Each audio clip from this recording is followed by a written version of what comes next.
anapiga chanjo za kila aina. Pia atapata nafasi kwa ajili ya kukuelekeza ni chanjo ipi ambayo inafaa kwa ajili ya kuku zako.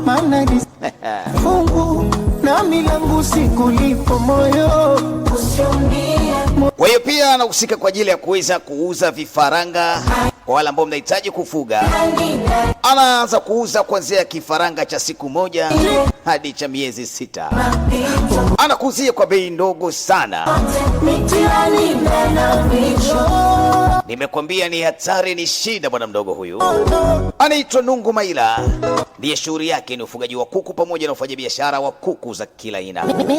Ukihitaji kuku wa mayai, kuku wa nyama, wote wanapatikana pale. Ni Nyarugusu tu, tena kwa gharama ndogo kabisa.